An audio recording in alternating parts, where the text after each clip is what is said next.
Engineering केली की life set होते असं सगळ्यांनाच वाटतं, पण 2026 मध्ये ऍक्च्युअल रियालिटी काय मित्रांनो, एनईपी आणि इंडस्ट्रीचा जो ट्रेंड आहे त्यामुळे सध्या स्किल्सला खूप महत्व आलंय.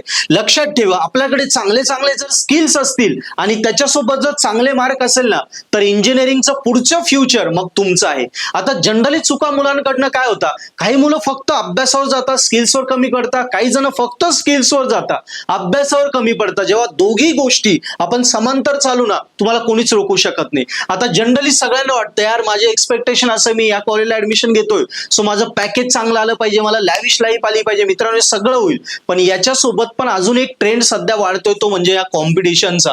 आणि कॉम्पिटिशन तुम्हाला मागे टाकते. सो त्या कॉम्पिटिशन मध्ये उतरण्यासाठी काय काय महत्वाचं आहे, तुम्ही ज्या क्षेत्रातून इंजिनिअरिंग करताना त्या क्षेत्रात तुमचे मार्क चांगले येत आहे, प्लस त्याच्यासोबत त्या क्षेत्रामध्ये सध्या नवीन काय ट्रेंड आहे त्या सगळ्यांवरती तुम्ही अभ्यास करा, सगळ्यांवरती स्वतःला डेव्हलप करा. म्हणजे कॉलेज पण करायचंय, अभ्यास पण करायचंय, मार्क पण घ्यायचे, प्लस सध्या काय ट्रेंड येतोय, आपल्या इंडस्ट्रीत काय चालू आहे, इंडस्ट्रीच्या काय रिक्वायरमेंट आहे, या सगळ्यांवरती स्वतःला डेव्हलप ठेवा. जेणेकरून एका डिग्री सोबत चांगले स्किल्स आले, चांगल्या टेक्नॉलॉजी शिकले तर तुम्हाला इंजिनिअरिंग मध्ये कोणी रोखू शकत. आणि मित्रांनो, हा एक नवीन पॉइंट सगळ्यात महत्वाचा ऍड झालाय की सध्या युनिव्हर्सिटीचा जो प्लेसमेंट बजेट आहे ना, त्याविषयी मला तुम्हाला सांगा वाटतंय की सध्या युनिव्हर्सिटी काय करते, इन्फ्रास्ट्रक्चरवर जास्त फोकस करते रॅदर दॅन प्लेसमेंटच्या बजेटवरती. कारण सध्या एआय ट्रेंड येत आहे, सो नवीन लॅब डेव्हलप करणं, त्या रिलेटेड सिलेबस डिझाईन करणं, पेपर चेकिंग मध्ये ऑटोमेशन्स करणं, जेणेकरून भरपूर साऱ्या क्वेरीज निघतील.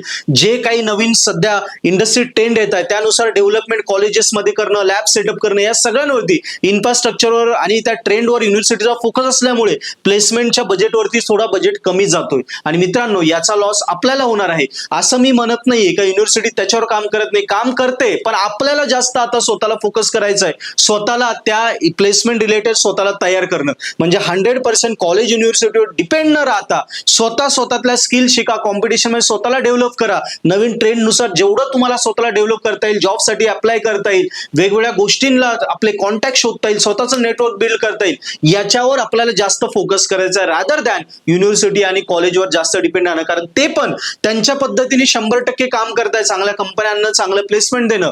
पण फायनली मला हेच सांगायचं की स्वतःला स्वतः ग्रो करून स्वतःच्या फ्युचरसाठी आपल्याला स्वतःलाच तयारी करायची. बस चांगले स्किल शिकले आणि चांगल्या प्रकारे आपण जर स्वतःला डेव्हलप केलं, स्वतः जर पुढच्या भविष्यासाठी आपण वेगवेगळ्या पद्धतीने अप्लाय करत गेलो, आपले मार्ग शोधत गेलो, नेटवर्क बिल्ड करत गेलो, तो 100% आपलं करिअर इंजिनिअरिंग नंतर बेस्टच आहे. Best of luck.